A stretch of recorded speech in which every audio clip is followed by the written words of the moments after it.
Bueno, creo que sí se ve, ¿no? Irma, se mira, solo que se mira en modo de PowerPoint y no de presentación. Hoy, ahora sí. Ahora sí. Bueno, nosotros pues, con Diego, con Heidi, con Wilmar, nosotros ahorita lo que vamos a presentar más allá de hacer lo que nosotros, porque nosotros cambiamos toda la, toda la idea de lo que íbamos a trabajar a nivel del proyecto Eureka. Entonces, al final, entre toda esa modificación y trabajo, nosotros ahorita lo que vamos a presentar es por qué es lo que queremos y por qué ya empezamos más o menos a trabajar, pero qué es lo que buscamos con ello. Entonces, al final, lo pusimos, en realidad este es el título de lo que sería el manuscrito de trabajo, que sería un análisis sobre los conjuntos de datos climatológicos en América Central, evaluando pues la importancia de los registros instrumentales en la evaluación de los climas históricos, actuales y futuros. Entonces, para entrar en contexto, y esto, a ver, ahí, pues solo, pues yo creo que también en esta semana, pues nosotros estamos haciendo alusión a lo que fue ayer, que fue el Día Internacional del Agua, pero también yo hago alusión también al día de hoy, que es el Día Meteorológico Mundial, y digo esto porque, pues, por dos aspectos, porque tanto el Día Internacional del Agua, el día de ayer, hizo alusión al agua subterránea, como también el día de hoy se hace alusión a lo que es la alerta temprana y la acción temprana. Esto hago mención porque en realidad a donde nosotros apuntamos con los compañeros es en términos de pues, qué son los servicios climáticos. Nosotros partimos que al final los servicios climáticos es todo aquel proceso de generación, traducción y transmisión de esta información que al final llega a los usuarios. Entonces, por eso aquí tengo acá más o menos los distintos usuarios que necesitan la información meteorológica o climatológica y también, por otro lado, los tipos de información. Estos son dos ejemplos, bueno, algunos ejemplos, una estación observada, una que ven aquí es un carro de esos que persiguen tornados, entonces estos son como radares, lo que ven acá en las imágenes. Lo que ven acá también abajo es un modelo, el modelo WRF, que se utiliza para hacer los pronósticos de tiempo, pero en un momento nosotros, y les muestro un ejemplo después, lo utilizamos para hacer un análisis de inundaciones de lo que fue el huracán Iota. Y también con la tecnología, pues ha venido alusión a la información de datos a través de o con base en satélites. Entonces, en términos ya de lo que nosotros estamos queriendo trabajar, pues es llegar a ese fin o al propósito de querer nosotros hacer alusión a por qué la importancia de los registros instrumentales. Porque no sé si pasa en algunos de sus países, pero por ejemplo en Honduras, a partir de cuando comenzaron los datos de satélite, pues entonces ahora dijeron de que ya no se ocupan las estaciones meteorológicas, igual porque es mucho costo, es mantenimiento, entonces ya no se ocupa.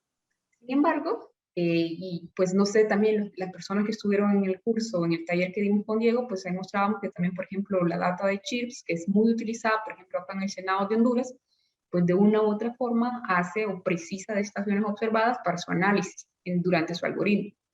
Entonces, en términos de climas históricos, la importancia también de registros o de proxies, pues también muchas de las hipótesis que existen, o alguna de ellas en términos de por qué aconteció con la civilización maya acá en la región mesoamericana, pues a través de análisis de estalactitas, pues fueron viendo que hubo un periodo de secas prolongada, muy posiblemente porque la ITCZ o la alta de allá de los Azores, ¿sí? Está en otra posición y generó este periodo de sequías, lo que a su vez, con el posible deterioro de las prácticas agrícolas o agropecuarias que tenían las ciudades mayas, pues esto provocó que de una u otra forma hubiera un problema en términos de seguridad alimentaria. Pero como les digo, esa solamente es una hipótesis de las tantas que existen. Ahora bien, en términos de climas actuales, esto y por qué de ahí la importancia de los registros instrumentales, este es un ejemplo, de hecho, de un estudio que está haciendo el doctor Pons en Guatemala, y lo que vemos acá son correlaciones entre el crecimiento de los anillos de las coníferas, en este caso para Centroamérica y algunos puntos específicos en Guatemala, y distintas bases de datos meteorológicas. En este caso, la primera línea acá que tienen azules y azul oscuro, son las correlaciones significativas al 0.1 y al 0.05, lo que correlacionó fue con datos de estaciones observadas para este periodo del 84 al 2014. observando, no voy a entrar en detalle, pero lo que quiero que vean es cómo es este comportamiento y dónde existen correlaciones a nivel de meses, por ejemplo, pero cómo es más o menos esto. Él encontró esto haciendo el comparativo con datos observados. ¿Qué pasa cuando él comparó con datos de GPCC, que es algo así como un reanálisis, y datos de CRU, que también es algo así como un reanálisis en términos de precipitación y temperatura? Ya algunas correlaciones no se ven como antes, les muestro. De hecho, que la significancia ahora es distinta. Y acá pueden verlo. Y esto es con GPCC en términos de precipitación a 1 grado de resolución espacial. Otro análisis, ya haciendo lo mismo, solo que con GPCC, pero con una resolución mucho más fina, más bien encuentra que las correlaciones caen. Entonces, este es un poquito un ejemplo por el cual nosotros estamos tratando de dedicarle, poniéndole las fuerzas en términos de darle la importancia que tienen los datos instrumentales y no solamente contar o quedarnos con los datos de satélite o los datos de reanálisis que también nos pueden generar este ruido en términos de incertezas o incertidumbres. También nosotros, igual con el profesor Cerón de Colombia, lo que hicimos fue un pequeño análisis de tendencias a nivel tanto de época lluviosa o época seca para este periodo 81 al 2019. Estos colores son las tendencias dadas por Mankendal y los puntos lo que me dan son la significancia estadística. Más allá de que sea significativo o no, lo particular que ustedes pueden ver es para el mismo periodo, para las mismas estaciones y 3 datos satelitales, no satelitales, 3 bases de datos, era 5 reanálisis, CHIRS en base satélite y GPCC como reanálisis observado. Entonces, pueden ver que, por ejemplo, para acá, para Honduras, toda la parte de Nicaragua, la parte de la Mosquitia, pues aquí era 5, presenta que no existe, pues no hay una tendencia, y si la fuera, una tendencia positiva más bien a que haya más lluvia en la época lluviosa, y más lluvia también en la época seca. Sin embargo, con CHIRS y con GPCC encontramos algo muy opuesto. Entonces, de ahí también nosotros el interés de tratar de ahondar un poco más y tener información observada para nosotros poder validar en realidad por dónde es que vamos. Un dato bien particular, que también creo que el doctor Ponce lo mencionaba el año pasado en el taller, pues es que nosotros vimos, y él nos lo mencionaba, que a nivel, por ejemplo, el ERA5 pegaba muy bien en Guatemala. Igual, aquí en Guatemala nosotros vemos que a nivel de todas las estaciones en la región del corredor seco de Guatemala, pues ellos hicieron el análisis del ERA5, que es muy reciente, con la climatología de esa región, pega un poco muy bien. Entonces, ellos tienen como, no la certeza, pero su incertidumbre en términos de estas tendencias que da el ERA5 no son tan altas como en Honduras o en Nicaragua. De hecho, que igual el ERA5 en Guatemala, con CHIRS y con GPCC, no difieren tanto como sí lo difieren en las otras regiones. Ya, si extrapolamos eso, y porque eso estamos hablando en términos presentes y lo vamos a futuro, pues también nosotros, este es un artículo que salió también el año pasado, que analizaron la capacidad de distintos modelos de proyectar, por un lado, cómo modela la variabilidad anual presente para distintas regiones de Latinoamérica. Aquí solo muestro para Mesoamérica. Los distintos modelos están en gris, y ahorita les mentiría si me acuerdo cuál es la media de los modelos y cuál es el observado. Y por otro lado, también el mismo estudio analiza cómo estaban esos comportamientos a nivel del presente y entonces cómo lo proyecta a nivel del futuro para este escenario. Cabe mencionar que todos los artículos casi miran eso en términos tanto de datos observados o datos de satélite o datos de reanálisis o datos de modelo. En todos hay prácticamente un consenso en términos de aumentos de la temperatura. En cambio, en términos de la precipitación, que es esta que está aquí con el inciso A, pues existe una tendencia a la disminución, pero no existe un acuerdo entre todos los modelos, que creo que aquí eran 35 modelos del SMI P5, si no me equivoco. ¿Qué es lo que vieron a nivel de estaciones? Exactamente es eso. Acuerdos y desacuerdos. Estas manitas es donde hay acuerdo y entonces la incertidumbre es menor.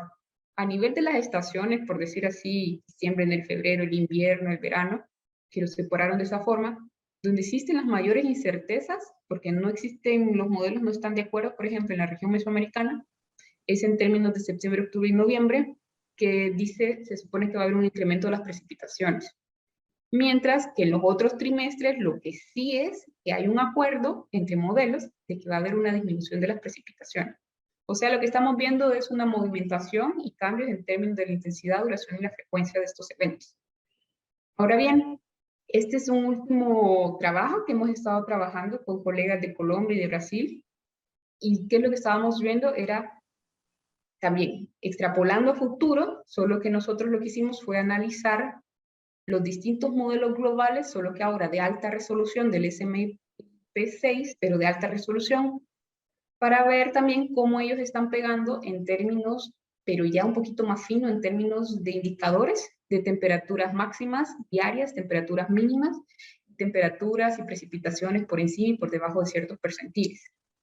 Lo que pudimos ver, y este trabajo esperamos también sea publicado este año, lo que nosotros pudimos ver es que existen también desacuerdos entre los modelos. La Amazonía por una parte siempre es muy difícil modelar tanto en términos de temperatura como precipitación, pero por ejemplo, no sé si ven mi ratón, bueno, este que está acá, azulito, nosotros encontramos que existe la hipótesis de que mejorando las resoluciones espaciales mejora también la incertidumbre. Pero lo que nos encontramos es que, por ejemplo, con una baja resolución de 1 grado, bajando a 0.5 y bajando más a 0.25, el conjunto de datos a nivel de intermedio generó algunas cosas opuestas en términos de este indicador particular de temperatura diaria. Entonces, las incertidumbres, a medida igual nosotros vamos llevando a este modelaje o estas proyecciones a futuros, es mucho mayor. La única forma que nosotros podemos, de una u otra forma, tratar de disminuir es contando, por un lado, con datos observados, para también evaluar estos modelos, cómo están representando el clima actual. De hecho, que yo no lo muestro, pero en este trabajo también, primero es evaluar estos modelos con cómo representan las precipitaciones y las temperaturas actuales. Sin embargo, y aquí viene la complejidad, como no tenemos, o por algunos motivos hay veces no se tiene acceso a las informaciones, entonces lo único que queda es comparar igual con eso, con los datos satelitales, por ejemplo, con CHIRS, con ERA5, o con temperatura también con el CRU. Entonces, y si yo les mostraba antes también que allá había incertezas en cómo tiraban las tendencias en el periodo actual, entonces esto genera un mayor ruido en términos de incertidumbres. Entonces, para concluir, solo les hago un resumen en términos de las fuentes de información. Tanto podemos tener datos observados, y lo bueno es que ya, por ejemplo, a través de la Organización Meteorológica Mundial existen estandarizaciones. Digo esto entre comillas, que un dato observado por una estación meteorológica es un dato real, porque siempre hay que estudiar toda la parte de calidad, siempre hay que chequear la parte de metadata, porque muchas veces existen algunos problemas que nos pueden llevar a pensar otra cosa cuando no es verdad. Y otro es el dilema en términos del mantenimiento. Por otro lado, también lo que les mostraba, por ejemplo, como CHIRPS, que son mediciones basadas en satélite, y aquí es un error, no son mediciones por satélite, sino basadas, pues que nos genera continuidad de series y facilita esto muchos procesos. De hecho, ahorita procesos para hacer modelado hidrológico, pues, ahorita se está utilizando mucho. Podemos tener datos para lugares donde no hay datos observados, como por ejemplo en la Mosquitia hondureña, que solo tenemos unas 2 estaciones, y las resoluciones temporales que pueden ser mucho mejores. ¿Cuál es el problema? Y la insistencia que tenemos nosotros es que igual, siempre, por ejemplo para CHIRPS, el algoritmo hace o precisa de datos observados. Si yo lo extrapolo tal vez a otra variable que no es precipitación, pues uno analiza que cuando se hizo el mapa forestal en Honduras, por ejemplo, o en sus países, pues se utilizan muchas imágenes satelitales, pero se tiene que ir a campo a tratar de sacar un dato observado y ver si el uso del suelo o la vegetación que nosotros categorizamos es la correcta. Por otro lado, también, creo que a más de algunos se los mostré alguna vez, por ejemplo, es una sección del río Amazonas, y los distintos colores representan las distintas concentraciones de sedimento. Esto se hace a través de hacer análisis de repectancia del agua, pero siempre lo que se necesita es hacer el muestreo para concatenar que esas concentraciones de sedimento representa, o eso que está reflejando esa imagen, representa qué porcentaje o qué cantidad de miligramos por litro en este caso. Por último, lo que son los modelos, como les mostraba el modelo que nosotros desarrollamos, no desarrollamos, que corrimos para el huracán Iota, que son modelos de resoluciones temporales y espaciales altas. El problema es que son altísimos En los costos para generarlos ocupamos una tecnología o tenemos servidores muy grandes y de grandes capacidades. Y como para variar, solo son realidades simplificadas, pues si nosotros consideramos que el clima terrestre es altamente dinámico. Igual, por ejemplo, este es el mismo modelo WRF que se utilizó para el huracán Iota, solo que es el que genera, el que Cenaos produce o corre para hacer los pronósticos diarios. Y lo mismo, nosotros ocupamos datos observados para poder generar y poder validar estos modelos. Y por último, los datos de reanálisis, como les mostraba antes, que son, digamos, el ERA5, que son a partir de datos observados y como su nombre lo dice, es un análisis sobre otro análisis. Y en muchos casos, estos mismos datos de reanálisis son datos de entradas a los modelos. E igual, los datos de reanálisis no serían datos si no tuvieran o partieran de los datos observados. Entonces, las reflexiones finales, y esto lo tomé textual de la presentación del taller del año pasado, la demanda de información como la que muchas veces tenemos los distintos usuarios no significa que debamos usar información de mejores resoluciones, pero con mayores incertezas.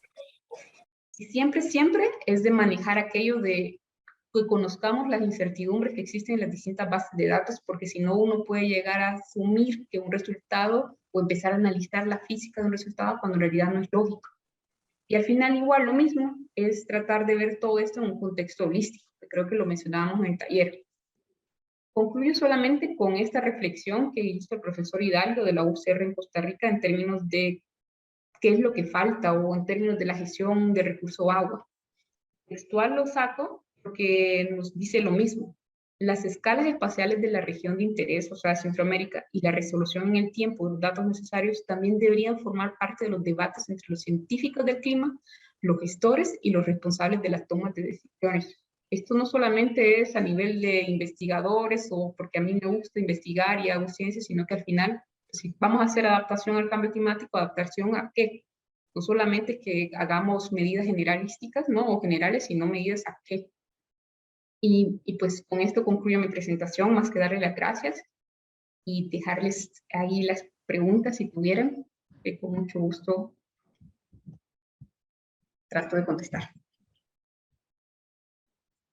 Veamos si hay algún comentario en el auditorio.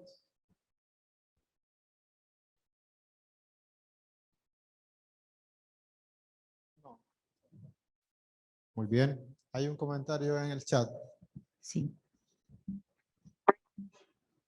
Preguntan si se tiene acceso de manera pública a estas bases de datos, Irma. A muchas de a las CHIRS es de base gratis, muchas del GPCC también es gratis, muchos de reanálisis también están accesibles, Google Earth Engine deja, o la misma plataforma de Liri que nos mostraba Diego, muchos de ellos sí, el ERA5 creo que es que actualmente solamente es con permiso, pero las otras sí. A nivel de precipitación y a nivel de temperatura también hay muchas accesibles.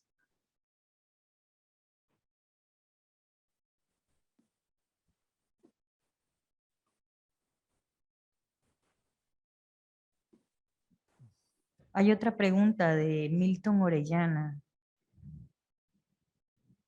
Si para acceder a Cenaos hay registros estadísticos. Pues ahí sí no estoy capaz, no estoy así, no puedo contestar mucho porque no soy de Cenaos.